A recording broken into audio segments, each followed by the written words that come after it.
for coming today. My name is Susan Winkler, and I'm our technology librarian here at the Champaign Public Library. And today we have Rebecca Van Dusen, who is going to be our instructor. But before I turn everything over to Rebecca, I did want to remind everyone that the library is now open. We are open our regular hours, which is Monday through Thursday from 9 a.m. to 9 p.m. and then Friday and Saturday from 9 to 6, and then Sunday from 12 to 6. We do also have curbside service available. So if you're interested in that, you can sign up online for a curbside appointment, and then you don't actually have to come into the library, but you can get your materials curbside. We do also have our Book a Librarian program. We have just moved that into the virtual realm as well. So you can still get help with technology like today, or any other questions you might have in a virtual environment too.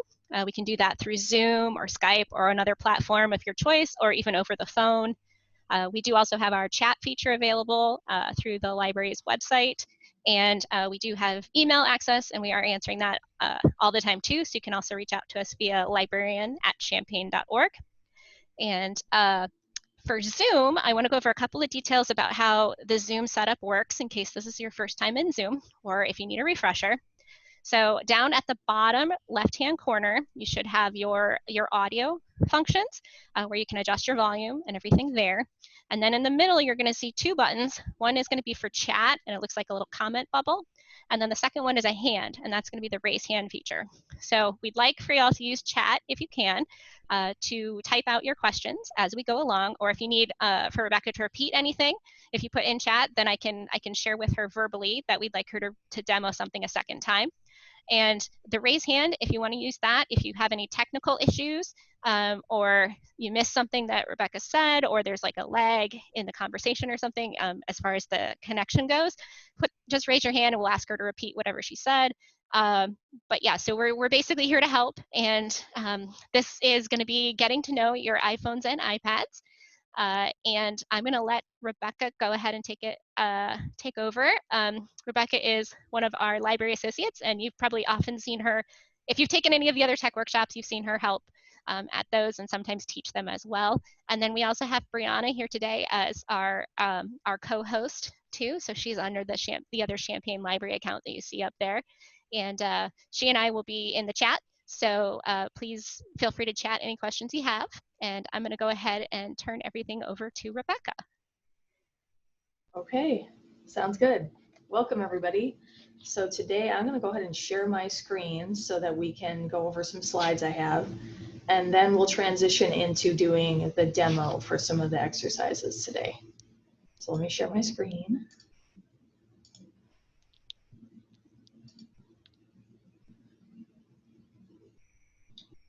Come on, there we go. Okay. As Susan said before, we are talking about iPhones and iPads today. And, you know, even if you've taken this class before, that's okay. Or if this is your first time because you just gotten a new iPhone, that's fine too. We like to welcome all skill levels. Okay, so let's go over what we're going to talk about today. We are going to talk about the buttons that are on the iPad and the iPhone. We are also going to talk about how to navigate with the home screen. We're going to go over settings. We're going to talk about apps, and then we're going to talk about what the task manager is. Okay, so there are a couple different models of iPad. The one that we use at the library for the tech classes is called an iPad Pro. There's also an iPad Mini. I know Susan has one of those. I also have an iPad Mini. It's a smaller sized iPad. The screen is a little smaller. So it's a little more handheld. It's kind of like similar size to a Kindle. And then there's also another iPad model called the iPad Air. And they all differ in where their buttons are and like the processing power and even the screen size. And then iPhones are also different too. The newest iPhones are called the iPhone 11, and there's also an iPhone 11 Pro. But you may have also seen iPhone 10. Some people have iPhone 6, 7, or 8. And then the older models are iPhone 4 and 5. I have an iPhone 11. So we can go over the differences between the iPhones and iPads too. Okay, so let's talk about the buttons that are on your iPad or your iPhone. So Again, they're going to be a little different for everyone's model depending on what they have, but for the most part, they stay the same across most models. So on the top of your device, you might have a button. Apple likes to refer to the top button as just top button. It's not really power button per se, but it can also be known as a power button. Some of the iPhones have their power activated on the side. And then you'll also notice that on your other side, you'll have volume control. So you'll have an up and down to control your volume. And you might also have a little toggle switch looking button that can turn your ringer on and off, or it can mute your volume. So the power button, either the top button or the side button, can turn your device on and off. It can put your device to sleep. So sleeping is something that you do to just turn the screen off and you put it into a mode that saves power. And then it is also used to wake your device. So if my Apple iPod or iPad is sleeping and I just press that top button, it's going to wake it up. And then you'll see, let me switch over to our Elmo so you can see the buttons up close and personal. So let me stop sharing here. And then I'll switch my video to our fancy. Let me also turn the lights off really quick, so I'll be right back.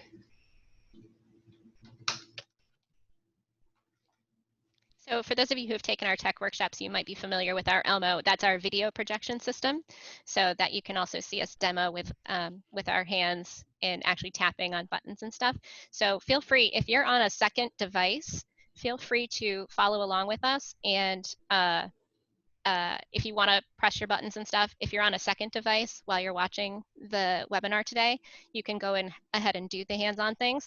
Otherwise, if you're on your iPhone or iPad watching this, I would go ahead and wait, and we can send the PowerPoint to you after the class, and then you could practice. We're also recording today's webinar, so we will be able to email that to everyone if you would like to see the video after. Yes. So you'll see the iPad has that home button down at the bottom. So we'll talk more about what the home button does, but that's what it looks like. Some buttons also have a fingerprint reader. So this particular model has a fingerprint reader built in. We'll talk more about that too.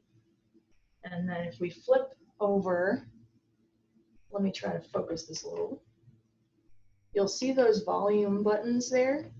So I don't have a toggle switch on this one just because it doesn't have it on this model. But if you did have a toggle switch, it might be in the same area. And then you'll see my top button up there, which is used to power it on and off, or put it to sleep or wake it up. So those are the buttons that I have on mine. Now again, your model may have a side button. It may not have a home button at all. Not all models have a home button, and we'll talk about that too. Any questions about buttons so far? And then iPhone also is pretty similar. I have my iPhone here. I have an iPhone 11, and I have a power button on the side. So I have a case on mine, but that's my side button. And then I have my toggle switch there. So I have my thing that will have my ringer come on and off, and then my volume buttons on the side. And my particular model does not have a home button, and we'll talk about that as well. Focus that a little bit. So we'll talk about how to use the home button if you don't actually have a physical button. Okay. So let's talk about unlocking our device. So when you first turn on your iPad or your iPhone, it's probably going to have a lock screen.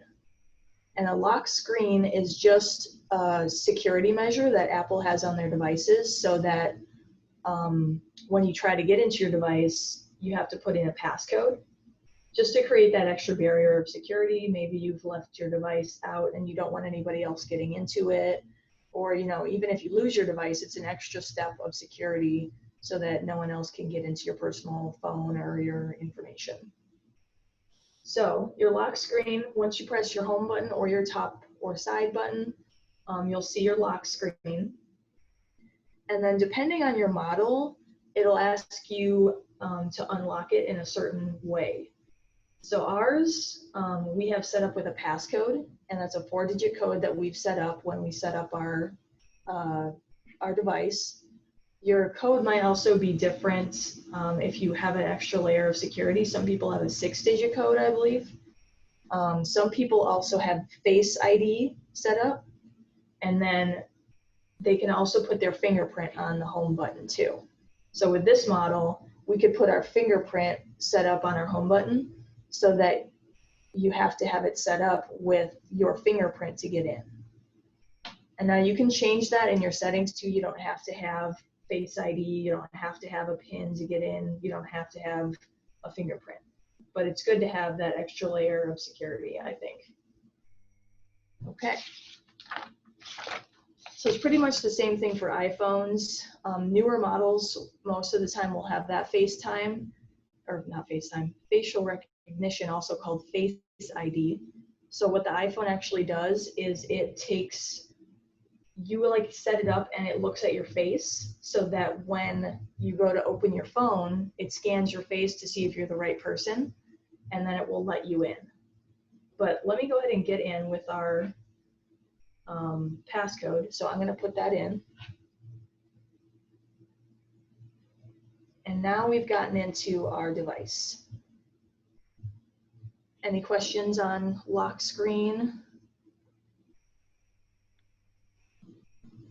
If you do have any questions about that, please go ahead and put it in the chat if you can. Yeah, feel free to raise your hand too. Yeah. And at the end, if you have questions and you don't want to type them, we can also unmute you at the end so that you can verbally say your questions too. Okay. No questions so far. Okay, cool. So this screen that we're on now, that is our home screen. That's just our first screen we get to once we've unlocked our device. And then you'll also notice with some iPads or iPhones, depending on the device, it will have an extra screen where the other apps that I have go. And you'll notice down here near the bottom, there's 3 dots there. Those 3 dots are displaying the different screens that are on this device. So if I were to swipe over, then I would get to my other screen. And I can also swipe one more time, and that should get to my 3rd screen. And you'll notice that when I swipe, that little dot becomes highlighted, and that tells me which screen I'm on.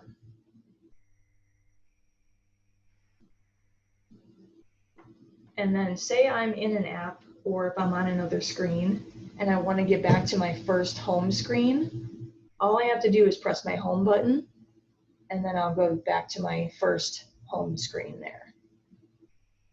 So let me get into an app too. So I'll get into Libby.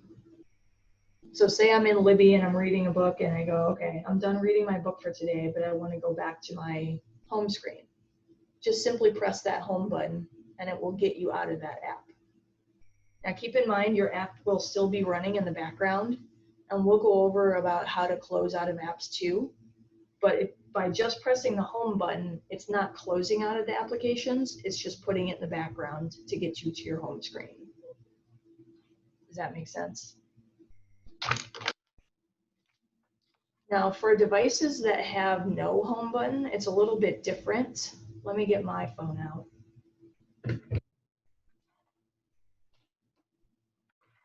So this is my phone and I don't have a home button. So how do I get into it? What you do, you'll notice that at the bottom there, there's that white bar and you'll just swipe. It also says swipe to unlock, and that will let me swipe it, and it's going to ask me for my Face ID, and then I'm in. So again, you might have Face ID set up, you might not, depending on your model. And then we'll also talk about how to get back to your home screen with this too. So say I'm in an app. Let's get into my podcast app because maybe I want to listen to a podcast. Now, how do I get home without a home button? What I'll do is you'll see my home bar there. I'll just swipe up from there and then I'm home. Pretty simple. I'll do it again. I'm in my podcast app and I'm just going to swipe up. You kind of have to do it a little fast or else you'll get into your task manager. So it does take some practice, but it's pretty simple. And then let me go back to our iPad. The cool thing about the home button too is that you can activate Siri. So Siri is Apple's virtual assistant. I was trying to think of the word for that. So it's kind of like a program that Apple has set up so that you can ask it questions and it'll give you answers. So for instance, you might ask Siri, what's the weather like today? Or you might ask Siri to set a timer for you, something like that. It's just your virtual assistant that you can ask questions. And to activate that on an iPad or an iPhone, you do have to have an active internet connection. And you do need to have Siri set up to recognize when you are activating it. So you'll have to go through settings to set that up. I think the default setting is already to have it active on Apple devices, but we can also go through the settings too if you want to know how to set that up. So to activate Siri, you would just press and hold your home button. So it actually was listening to me there, but I could ask it a question like, what's the weather like today? Or how fast does a cheetah run? Or you can even ask it to tell you a joke and it would give you whatever joke it thought was, you know, appropriate, I guess. Any questions about the home button or about Siri?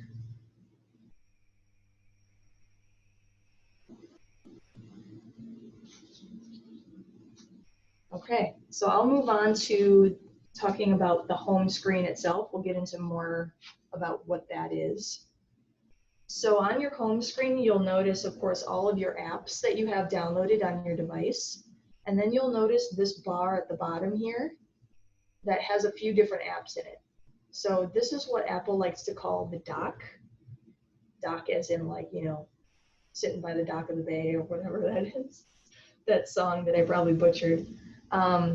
So your dock is a great way to access apps that you use frequently. So people will often put apps down here that they use pretty often. Like I have my phone app on mine, my messages, and then I might have my camera app on there. Again, this might be different on yours because of the way you have yours set up, but this is how ours looks. We have our mail app, files, and then camera. And then these other apps here are the ones that you've opened recently.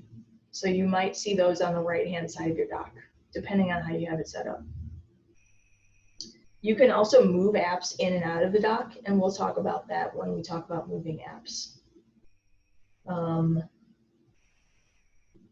That's pretty much it. Also, the dock will not move when you move between screens. So you'll see there at the bottom, those apps are stationary while I'm moving between the dock or the home screens.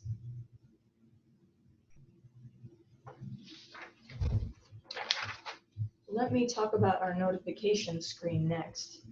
So of course, with your device, you might receive notifications from different apps, or even like you might get a text message or something, and you might want to see all of your notifications in one spot. So there is a way to see your notifications, two different ways on an iPad. There's a way to see it from your lock screen. So let's go back and close this so we can get our lock screen. So if I'm at my lock screen, what I do is I swipe up from the bottom of the screen. So let me get that back. So I just swiped up, and then there's my notifications. You'll see it says Notification Center. Let me brighten it up a little bit.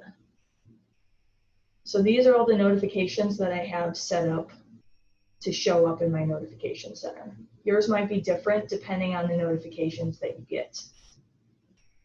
And then let's get to the notification screen from our home screen. So say we've opened our iPhone or our iPad.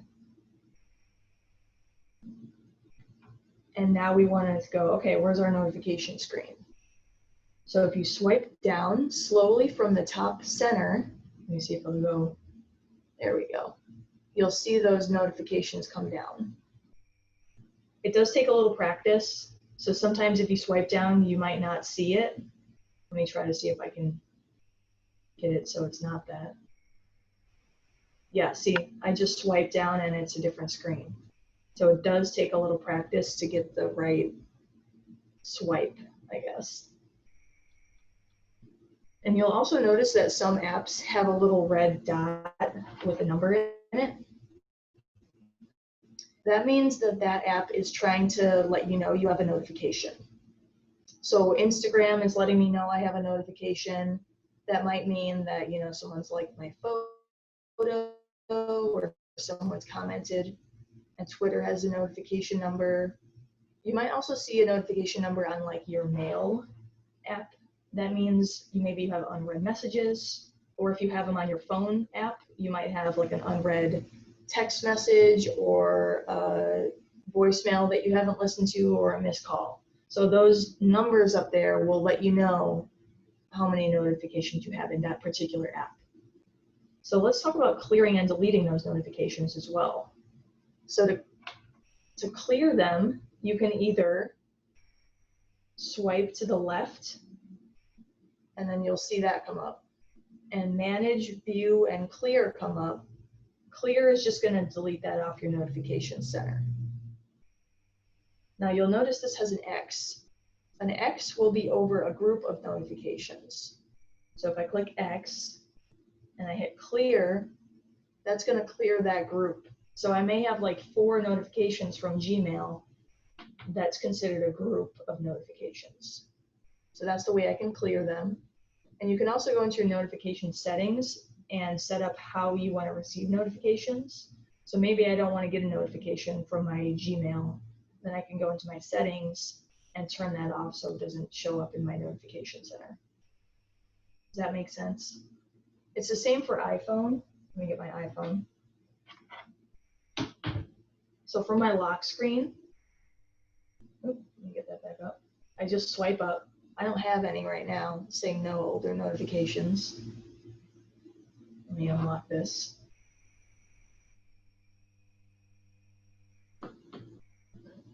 If I swipe down from the top, there's my notifications from the home screen. Any questions about notifications? No questions so far. Rebecca, will you go ahead and show us how to find notifications in the settings where you can turn them on and off? Yes. So let me get into our settings. So your settings app is going to look like a gear, kind of like a gear or like a cog in a machine. So this app right here, that's your settings app. I'm going to go ahead and click that. Let me autofocus it. And then you'll notice on the left side, it might look slightly different if you're on a phone. You'll have a notifications. Let me see if I can get this a little closer here. Notifications, that's what I want to tap there. And then you'll see all of my notifications that I'm getting. So some of them will say off. Some of them will say, like for instance, we had those Gmail notifications. So if I click on Gmail, because maybe I don't want to get Gmail notifications, I'll click it. And then you'll see up at the top, it says allow notifications, and it's got a little toggle, like a toggle looking button. If I tap on that, now I've turned those notifications off. So if it goes to gray like that, that means it's off. If I tap it again, I can turn it back on. And then this is just going to let me decide how I want it. Do I want it to alert me with the lock screen and the notification center and a banner? Oop. That's up to you to decide how you want it to look when it notifies you. But I'm going to turn it off because I don't want Gmail notifications. Does that answer your question? Yes, thank you, Rebecca. Okay, cool. Apple luckily keeps things pretty simple. It's just a matter of finding out where it is. Okay, so speaking of settings, let's go ahead and cover settings next, unless there's any more questions. No questions so far. Okay, so let's get into our settings app again. We're just going to click on our little gray app. And also, if you want the PowerPoint, I've also put a picture of the app in the PowerPoint too. So when you get home and you want to practice, you'll know what that settings app looks like. So first thing we're going to do is we're going to learn how to connect to Wi-Fi. Because a lot of times you'll be in a, like, if you come to the library, you'll want to connect to Wi-Fi so that you can have internet access. So you'll see on the left side, again, yours might look slightly different depending on your device. So I'm going to click Wi-Fi, and then it's going to bring up a list of all the Wi-Fi networks that I can connect to that are in my general area. So right now you'll see that Champaign Public Library is connected. We connect really often to the Champaign Public Library Wi-Fi, so it will usually automatically connect us. But say you're like, you know, out at your friend's house and you wanted to connect to their Wi-Fi, and if they had it on, it would be listed underneath here, and it might show other networks that were in the area. Can you see that okay?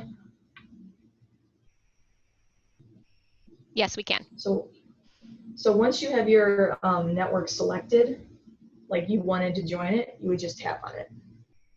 It doesn't usually bring you to another screen. Here, let me turn it off and turn it on so we can see what the experience looks like.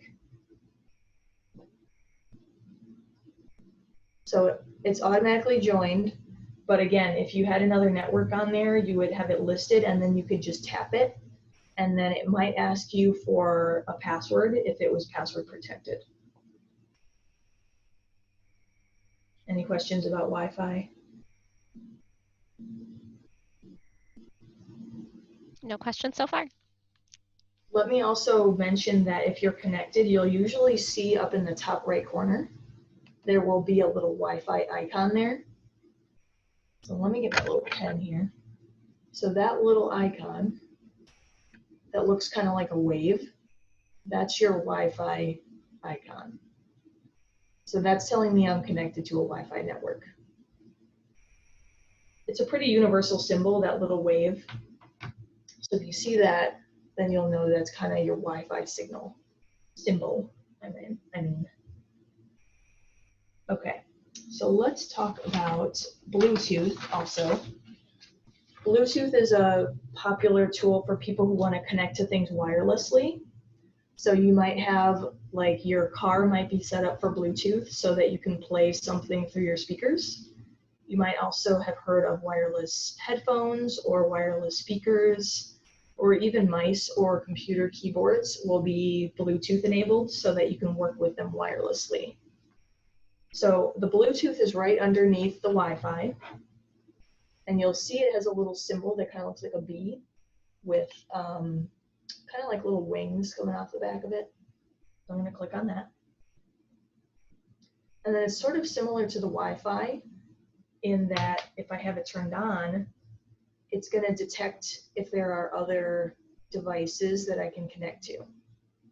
So if I had like a Bluetooth speaker and I wanted to connect to it, all I would do would be to tap on the device and it should connect for me. And then I could play my music or my audiobooks through that speaker wirelessly. I also recommend, if you're not using Bluetooth, to turn it off, or else you might use some battery life while the device tries to connect to something.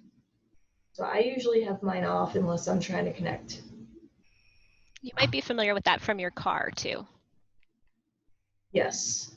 So your car stereo probably has Bluetooth if it's a newer model.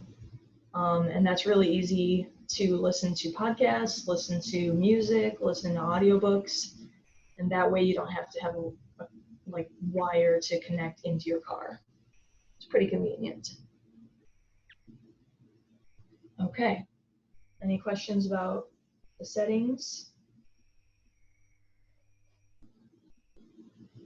No and questions I really so far. just touched on, okay, cool. I really just touched on like 2 or 3 settings, but there are a ton down here. Let me see if I can turn that down a little. So I really recommend going through and tapping on each one and getting an idea of what they contain and just going through the menus to see what they have in them. Because a lot of times you might not know what your device can do if you don't look through your menus. So for instance, I can change mine into dark mode with their display and brightness, and I can even change the brightness of the screen. So I can make it lower, I can make it higher. So that's even another setting you could get into. And then you can go into your individual app settings as well. So we won't touch on those more unless anybody has like a specific question, or we can come back to it at the end too. Let me bring my screen up a little bit. Let me also cover something called the Control Center. The Control Center is Apple's quick access menu where you can get to things like connecting to Wi-Fi, connecting Bluetooth, or even changing your volume or your screen brightness. And this way you don't have to go through the settings app. You can just go through the Control Center. So let me show you how to do that. It's pretty simple to access it. What you'll do is you'll just swipe down from the top right corner. So up here on the corner, you'll notice there's like a battery icon and then that Wi-Fi icon. What you'll do is you'll just swipe down. Let me see if I can get it. Nope. See, it does take a little practice. And then you'll see that Control Center came up when I swiped down. Let me do it again. Ooh. See, even I need practice. There we go.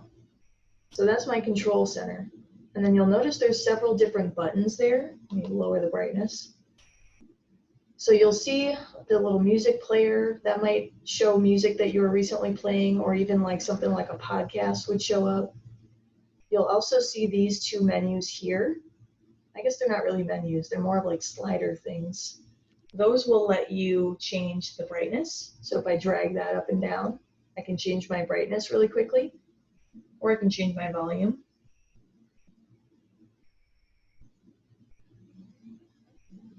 So I can just change that like that. The buttons down here, oh, let me get that back up. The buttons down here are also customizable. So right now we have, like, I think this is a notification button and then a flashlight button. So if I wanted to turn my flashlight on really quick, I could just go to the Control Center and toggle it on. There's also a timer. I can get into my camera. And then you'll also see that next to the music, there's those symbols that we're familiar with. So you'll see the Wi-Fi symbol, the Bluetooth has a little slash through it because we don't have it activated. So if we were to click on that, if it's blue, that means it's highlighted, or that means it's on because it's highlighted. So if I were to turn it off, I would just tap it again. Now, if you were in some place that you needed to connect to Wi-Fi and you tapped on this, it would search for networks and it would pop up with a list of networks that you could join. Now, ours automatically connected to the library's Wi-Fi just because we connect to it very often. But if you were someplace unfamiliar and you tried to tap on the Wi-Fi icon, it would list all the networks that were there, and then you could join. So I recommend using the Control Center for really easy access to those tools that you'll use pretty often. Any question about Control Center? It's the same for iPhone. So let me get my iPhone here. Let me get into it. So what you'll do is you'll just swipe down from the top, and the Control Center will take up the whole screen on an iPhone. And then if I wanted to get out of it, I could just go home, or I could just turn it off and then turn it back on. Any questions about Control Center?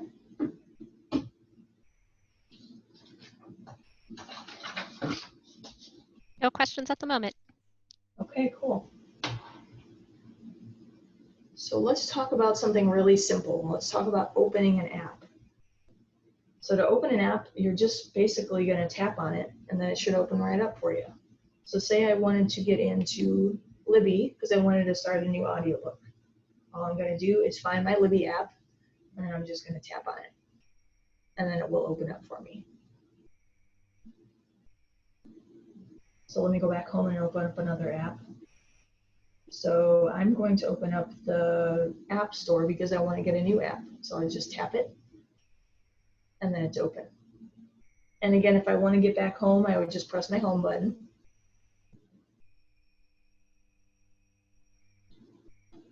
And then I'm back home. Now, I was mentioning before that if you have an app, like if you tap to open an app and you go back home, your app is still running in the background. So if you have a lot of apps running, it might start to take away some of your battery life. So you may want to consider closing some. So iPad and iPhone have something called a task manager, which will let you close out of apps. So let's go ahead and go through how to do that. So on an iPad or an iPhone with a home button, all you're going to do, here, let me switch it so that it's up and down. It's easier if it's up and down to look at it. All you're going to do is you're going to double tap on your home button. Let me brighten it up a little bit. I know it's kind of hard to see because it's a black iPad. Rebecca, we lost your audio just a little bit there. If you can repeat what you said. Okay, sorry. Where did you lose me at? I think if you just start from the double tap, you're good there. Okay, gotcha. So to open up your task manager and close apps, you're just going to double tap on your home button. Can you hear me okay? Yes, we've got you again. Okay, cool. So I'm going to go ahead and double tap. And now you'll notice all of the apps that I have open are showing up as a grid here. Now I might have pages and pages full, but I only have 3 apps open. So yours might look a little different than mine, depending on how many apps you have open. And now I want to go ahead and close some. So I don't need to be in Libby anymore, and I don't need to be in my app store anymore. So how do I close those? What I do is I just swipe up, and now that app is closed. Swipe up, and now it's closed. And now if I hit home, those apps are now closed. And you can double check and see which apps you have open just by getting back into that task manager. So double click on your home button. Let me focus that a little more. And then you'll see your apps that you have open. So right now I have my settings app open. And then if I hit home, that exits out of the task manager. Let me also show you how to do it on an iPhone that has no home button. Some iPads also don't have a home button. It's a little different to get into your task manager. So let me open this up. See if I can zoom in a little bit. So let me just make sure I got everything. Yep. Okay. So how do I do that without a home button? So remember how your home button was just a swipe up? It's really similar with swiping, but you'll swipe slowly instead of quickly. So if I just swipe slowly, then you'll notice that now I'm into my task manager. Now these are all the apps I have open in the background. So let me do that again. It's kind of like just clicking and then, well, it's not clicking, it's just tapping and holding until those other apps come up. And then if I wanted to close out of them, I would just swipe up until I have them all closed. Does that make sense for people without a home button? It does take a little practice, so I recommend practicing with that.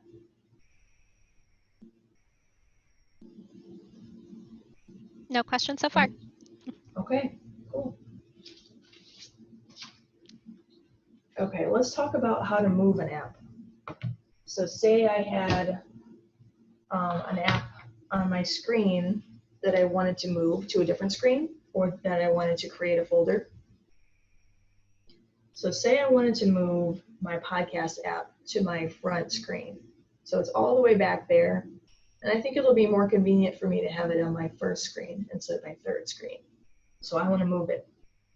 So what I'm going to do is I'm going to tap and hold on the app that I want to move. So let me do that. And then you'll notice that little window comes up. Can you see me okay? Yes, you might want to try focus. Hit the autofocus. There you go. That looks Okay. good. So then you'll see the options here that I can do with that app. So to move the app, I'm just going to tap on rearrange apps. I'm going to click on that. And then you'll notice that all of my apps are starting to wiggle. And then there's a little X in the corner of the app. So this is how I know that I'm able to move it.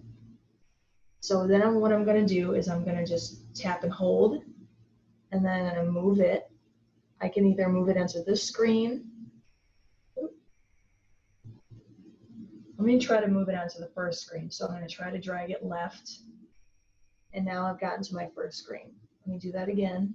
I'm going to drag it right if I want it to go in the other way. And it definitely does take practice. This is one of the things that it gets me sometimes too, where I get a little frustrated with moving apps. So it definitely does take some practice. I recommend practicing with it. Let me focus that a little better. There you go. And then once you have your app where you want it, all you have to do is just hit your home button. And then they'll stop jiggling and they'll stop with the little X in the corner. So let me do that again. So I'm going to tap and hold. And then I'm going to, sometimes it will automatically do it for you, but sometimes you'll have to press that rearrange apps. It might say also edit home screen instead of rearrange apps, depending on your device. Like with my phone, it says edit home screen, but with the iPad, it says rearrange apps. It's just the same, just different because of the device. And then I'm just going to tap and hold, and then I'm going to move it. So let me move it to my dock because I want to have it in my dock. So I'm going to put it down there. I'm going to let go. So now that's in my dock. I'm going to press home. And now it's stuck there on my dock. So I'm going to take it off of my dock just so we can practice it again. Come on. Well, now it doesn't want to come off. There we go. Again, it does take practice, so don't feel bad if you put it in some random screen somewhere, because I've definitely done that myself. And then I'm going to hit the home button to be done. Let me show you on an iPhone what it looks like, because it's slightly different because I don't have a home button. So let me get into my phone. Say I wanted to move my, let's see, I'm going to move my Roku app to my front page. So let me get my pen here. And then you'll see that it, instead of rearrange, it says edit home screen. So I'm just going to tap on that. So that one's a And little now, out of focus. Let me get the brightness down too. Does that look better? Yes, thank you. So I tapped in, let me do that again. I'm going to tap and hold, edit home screen. And then now my apps are jiggling. So that's how I know that they're ready to move. And then I'm just going to drag it. Oop, that was interesting.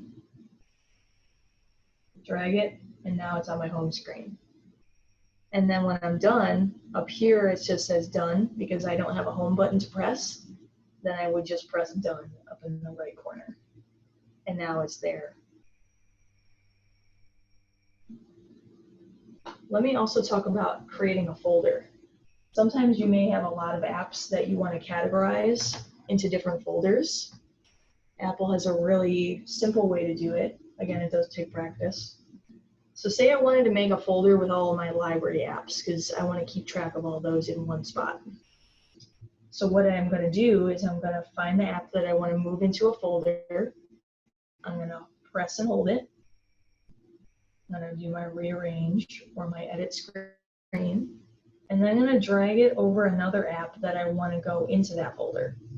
So I want to put that over my Champaign Public Library app because that's another library app that I want to be in that folder. So I'm going to tap it and drag it directly over that app. And then it's going to open up in its own little screen there. And this is the folder that it's created here. And you'll notice that it's got a title. Apple will actually look at all the apps that are in this folder and try to come up with a title on its own. but you can edit this. So say I didn't want it to say books, I can just tap it, and now I can change, maybe I just wanted to say library apps.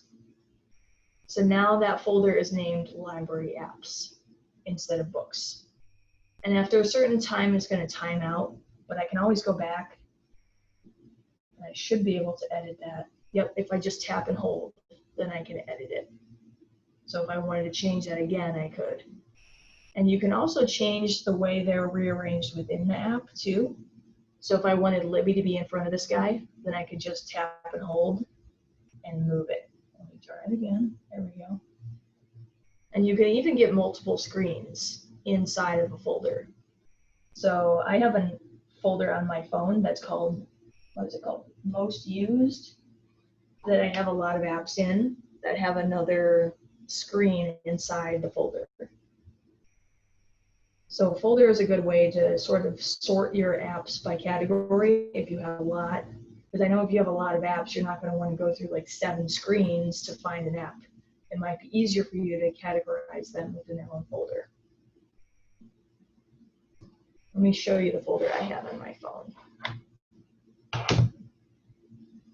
So I have quite a few folders on mine, and you'll see, let me see here, that some of them are, like I have a games folder, I have a finance folder, shopping, miscellaneous, Google Apps. So it really could be anything that you create could be in that folder.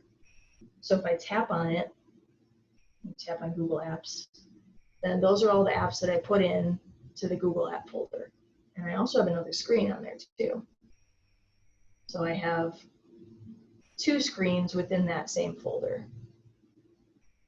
And then if I want to go home, I could just press my home button or tap outside the folder. And you can move the folders like you can with apps. So if I just pressed and then edit home screen, and now I can move this folder wherever I wanted it to go. And almost done. And you'll also notice your folder, you can see tiny little versions of the picture for the app. So you can kind of see what's in there. So if I wanted to move something out of the folder, it's pretty simple. I'll just tap and hold. I'm going to edit my screen. And then I'm going to just drag it out of the folder and then put it back where I want it to go. And then hit done. So now that's out of my folder. If I move all of the apps out of the folder will no longer exist. So keep that in mind too. Any questions about moving apps or folders?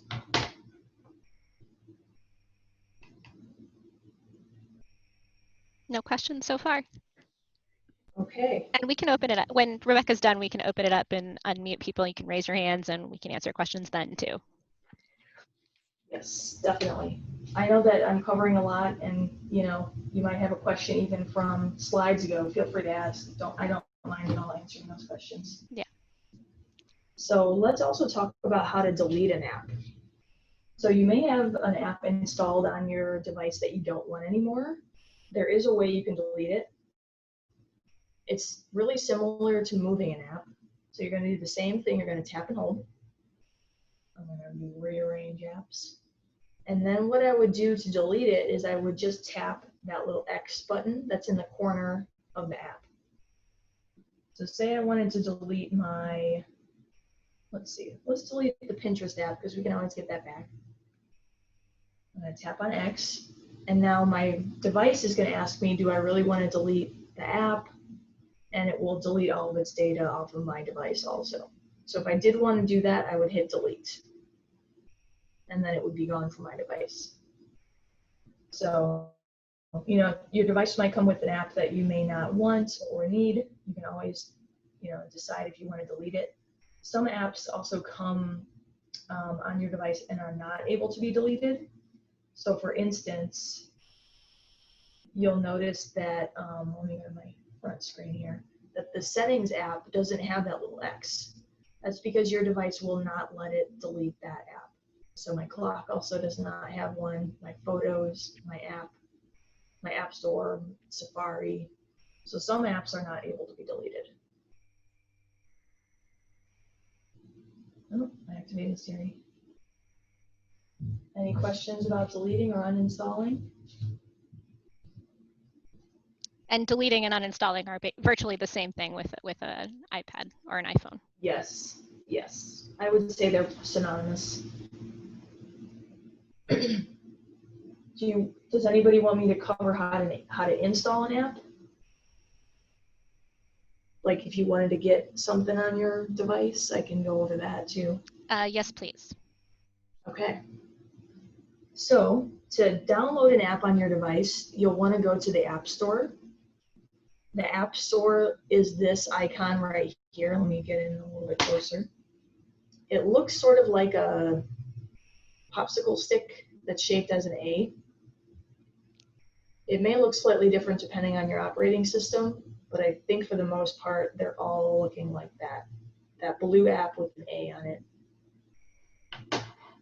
So if I click on it and tap on it, that's going to take me to the App Store, where then I could go download something that I wanted to get on my device. Now, not all apps cost money. There's quite a few apps that are free, but keep in mind some do cost money, so it will charge your Apple account for whatever amount it is. Some apps also have in-app purchases, which means that the app itself may be free to download, but to do certain things in the app, you have to pay extra. So keep that in mind. Most of the time it will say in-app purchases.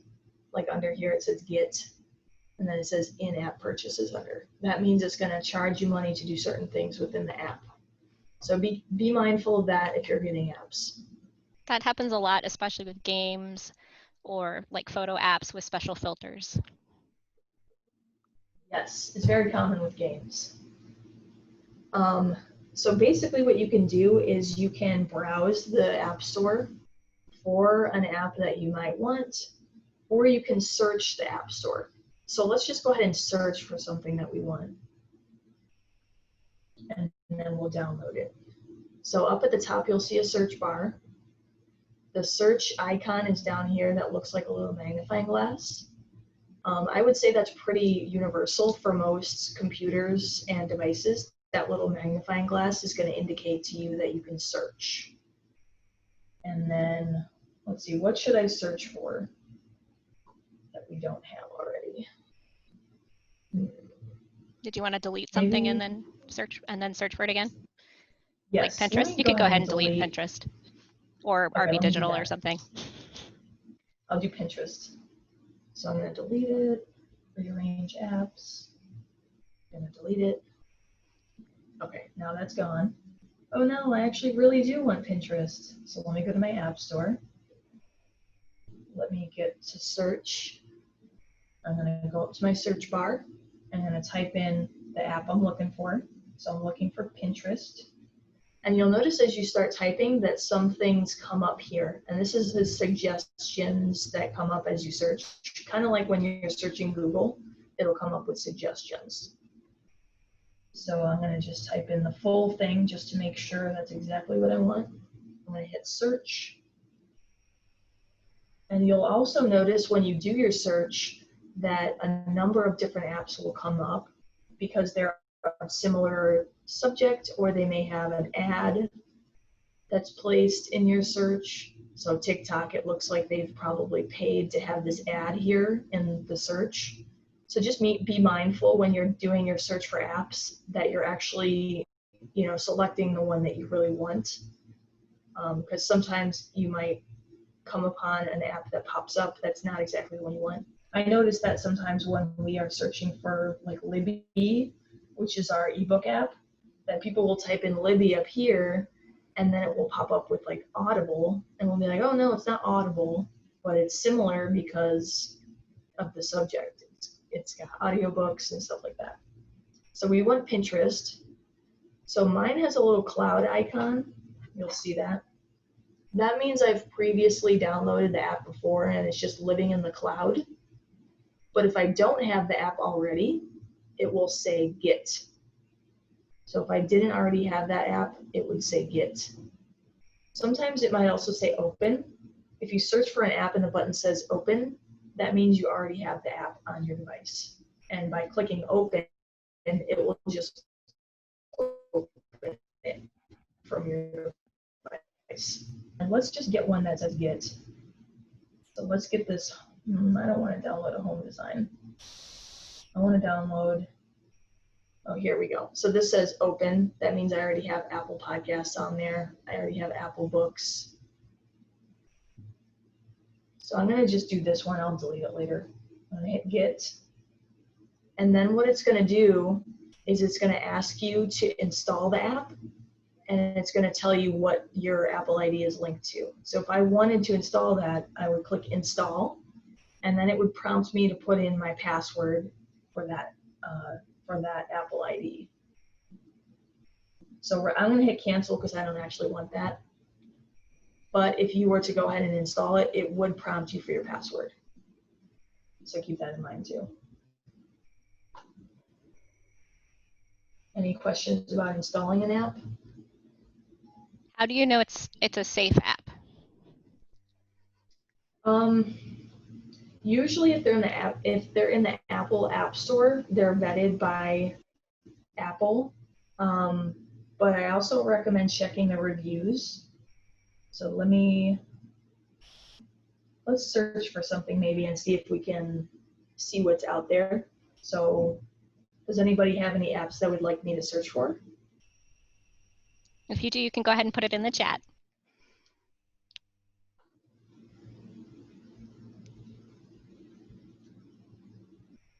Anything? No? Okay. I'll do garden. Oh, okay. Yep. Merlin How about Bird ID. Yeah, there you go. I think that's maybe like a bird identification app. Mm-hmm. Okay, so Merlin Bird ID. Looks like it's by Cornell Lab. So this is what pops up. Let me make sure that's focused. When I search that. So it says get. That means I would install it if I press that. And if I click on the app's title, that's going to bring me to another page with more information about the app. So if I scroll down, I can see like the little blurb that they have about the app, about what it's about and what it does. And Rebecca, then I'll also you see. might want to focus that just a little bit more. Is that better? A little better. Is it too bright? Yeah, maybe dark. Yep, that making it a little better that too. Better? Yeah. Thanks. So you'll see underneath the blurb, you'll see the reviews for the app. And this will be user reviews of people who downloaded and used the app before. So, you know, it's kind of like Amazon in that anybody can put a review in. But I feel like if there's this many reviews and it's 4.8 out of 5 stars, then it's probably a pretty good app. If I were to search something and it had like 2 reviews, it's probably not going to be an app that's really well used or well vetted. So I personally probably wouldn't download something that's not highly reviewed. What do you think, Susan? Is there another way that you vet apps? Absolutely. I also will sometimes, if it's been recommended to me by someone else, like a friend, I will go and Google it just to see more about the app. And, you know, things like here you can see it's by Cornell Lab. Cornell Lab is associated with Cornell University probably, but I would go and check that to make sure. And if it's an educational institution, you know, that might be you're vetting the company that's also making the app or the organization that's making the app. That's another way to kind of look at it. Also, usually once there's something's been discovered, the company like Apple, when they put something in the App Store, if they discover that someone who's put an app in the App Store is doing something behind the scenes that they shouldn't, they are pretty good about catching it, and then they will usually let users know through the different tech magazines and different trade magazines for technology stuff to delete that app or not to download it too. And even in some cases, they'll remove them from the App Store. But again, it's not 100%. That was a really good point about researching. Yeah, but it's not 100%. So, you know, nothing is 100% here. So. You have to Yes, be somewhat exactly. careful, just like you would vet anything else. You want to go and see what other people have said about it, do a little research on it before you download it. Yes. And you can see here it says Cornell University is the developer. So, and then if I click that, it's probably going to take me to other apps that's by them. But yeah, that's a good suggestion. Definitely research a little bit if you're unsure. But usually I feel like if I see like 30,000 reviews that are really high rated, I'm not going to probably blink twice at it. But that's just me. You may be a little more paranoid than I am. But Or not necessarily paranoid, but yeah, that was the wrong word. awareness. Awareness. Yes, have more awareness. Okay. Helps to be, So what is it? any, Helps to be constantly vigilant, right? yes, you're right. You're totally right. And I also definitely recommend keeping your device updated because those updates are also going to help prevent secured, stuff that might uh, be a security issue for your phone. Your apps will also be updated through the App Store. So right now we don't have any updates, but if I did, it would give me a notification in my App Store that I needed to update my apps. So I definitely recommend continuously updating your apps and your system, your software updates will be in your settings. So you'll see that here, software update. So then I could download and install that if I wanted to. Sometimes it will force you to do it just because the software needs to be updated for a certain reason. And they'll usually let you know what's in the update in a little blurb here. So I definitely recommend keeping your device fully updated. Oh, I keep activating Siri. Okay. Any questions about apps or moving, deleting, installing? Thank you, Rebecca. Okay, so I think that's it for my demo. Let me switch back to my PowerPoint because I did have another slide I wanted to show everybody. And again, I can definitely send you the PowerPoint because it goes through step by step some of the things we talked about today. Well, pretty much everything. I'm following it slide by slide. Okay, there it is. So this slide is one that we created that has extra links on it for additional reading. I really, really recommend looking at the iPhone user guide or the iPad user guide that's put out by Apple. They have a really, really good support page, support.apple.com, which includes guides for your phone or your iPad. And it's really good for beginners. So I definitely recommend looking at those. Those really help out if you have a specific question or even with just starting out. I also put one about how to use gestures on your phone. So things like, what do I do if I need to get to my notification center or my control center? So that's linked also. And then I also put a little link for what the buttons and switches on your iPhone, iPad, or iPod Touch do. And I think that's all I have for today. Unless anybody had any other questions, I'd be happy to demo something again.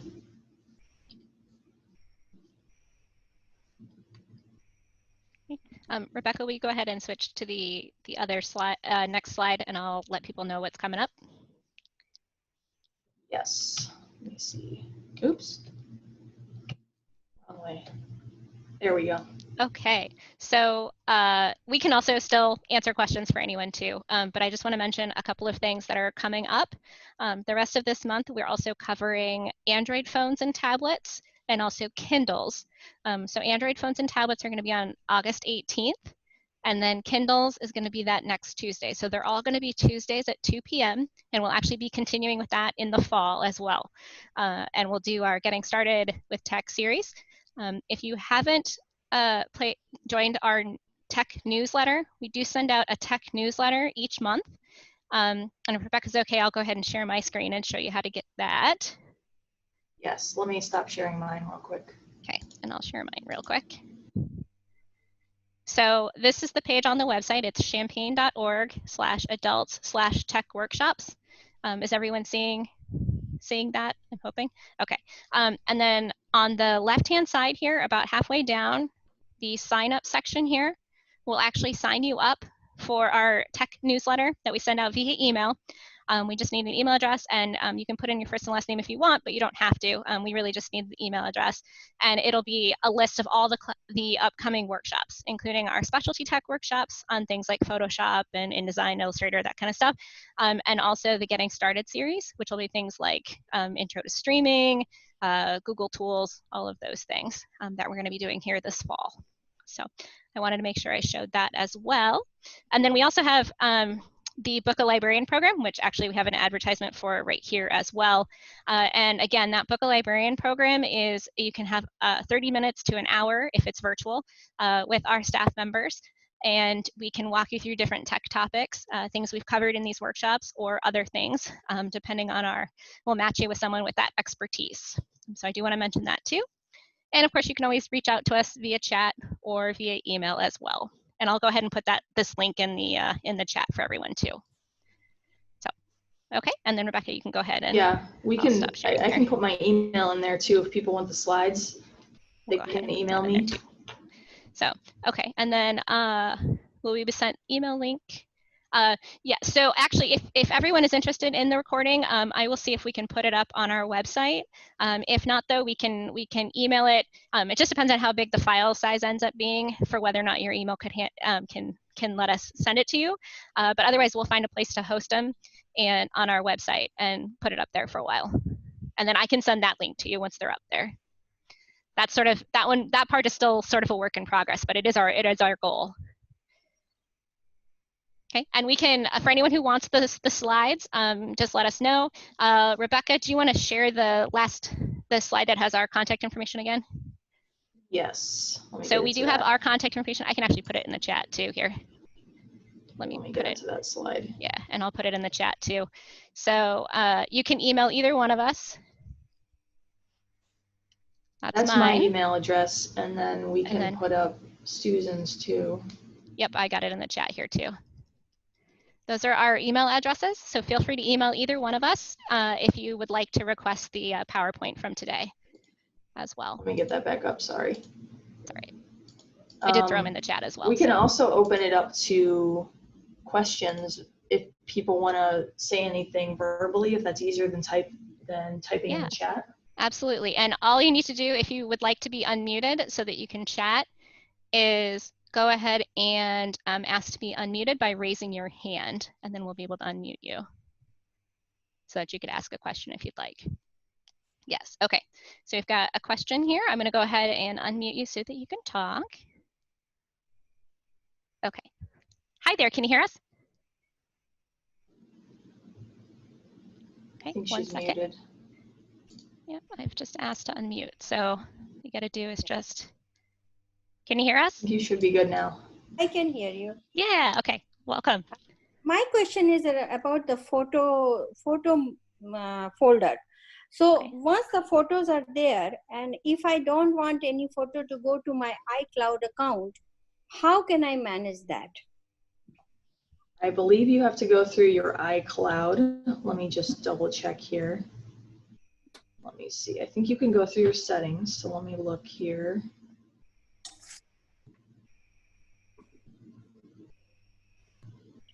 Okay. So let me get my video going so you can see me on the iPad. Okay. So let me get into my settings. So I went from my settings and then I scrolled down to my photos. Okay. So right there. And then you'll notice yours might be in a different spot. Yeah.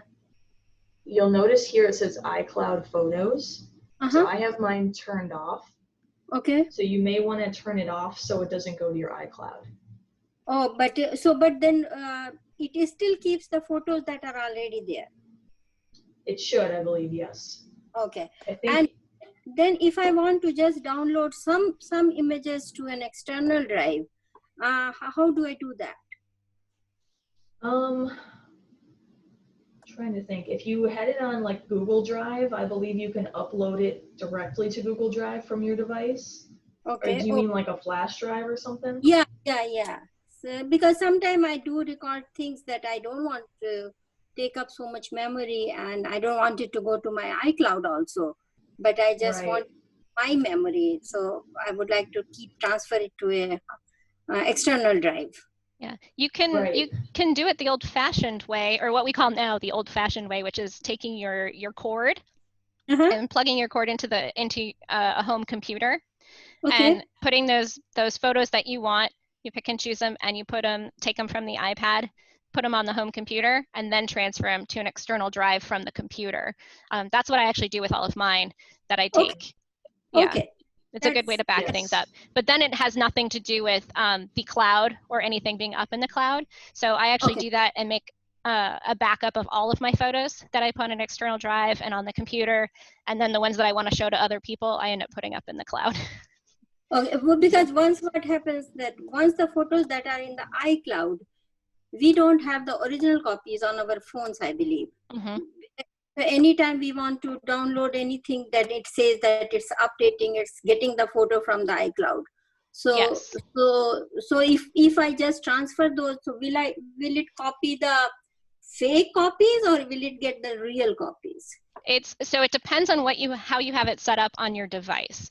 So if you've set it up on your device to use what they're essentially called thumbnail images, but they're a little bit bigger than thumbnail images. But they are smaller. They're compressed so that you can save that memory and save that space. So yeah, but when you download, in general, I believe what Apple says on their site is that when you download it, it is downloading the original sized file, but you'd want to check and make sure of that. And you can do that if you compare the size of the two. Okay, sounds good. Thank you. Sure. Yes, and I've definitely run into that myself with Apple and running out of space on my iPad, and then putting stuff in the cloud and going, space is always the commodity. Yeah, especially with grandkids around, it happens. Yes, so absolutely. Thank you very much. Yeah, you guys are really great. I really enjoy all the information that you are passing. Well, thank you. Yes, thank you. Yeah, Rebecca, did you have anything to add? Yes, I was going to say, I really recommend going to support.apple.com. Here, let me get onto that website and share my screen so you can see. And I did put that one in the chat. I'll put it in there again too. Let me share my and they screen. actually do have a whole section in there about the Photos app and working with photos on your devices and on the cloud. So this is support.apple.com.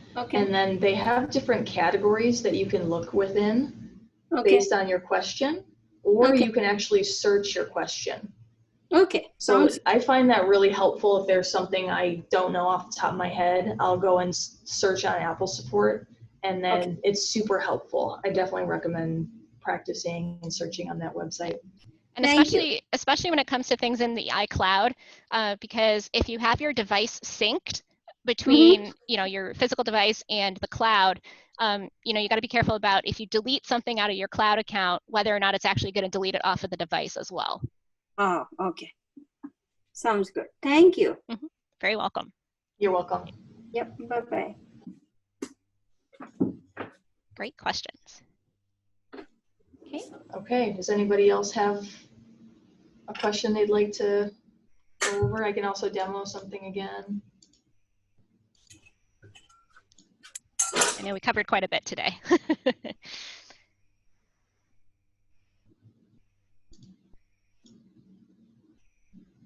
Okay. Anything else? And I'm always here to help. If you come up with a question that you have later, you can feel free to email me. I'll try my best to answer it. Okay, I'm going to go ahead and lower your hand since we answered the question. Anyone else have a question? Good. Okay. I think we're good. All right. Well, again, Paul, I also saw Paul's wanting the slides, so I'll email you, Paul, with those slides. Yes, yeah. And you can reach out, for anyone else, if you want to reach out to us at those email addresses, we're happy to share the slides. And I can also let people know when the video is up and ready, too. All right. Okay. If we don't have any other questions, I think we'll go ahead and end our webinar session today. But thank you everyone for attending. We really appreciate it. And again, we do these pretty much every Tuesday at 2 p.m. Through the course, probably up through December. And you can find those on our website at Champaign. I'll go ahead and put this in there too. Champaign, whoops, gotta make sure I spell it right while I'm saying it out loud. champaign.org/events. And then you can also find the tech workshop specifically on that tech workshops page. Okay, and I'll put that one in there too. Adults/tech workshops again.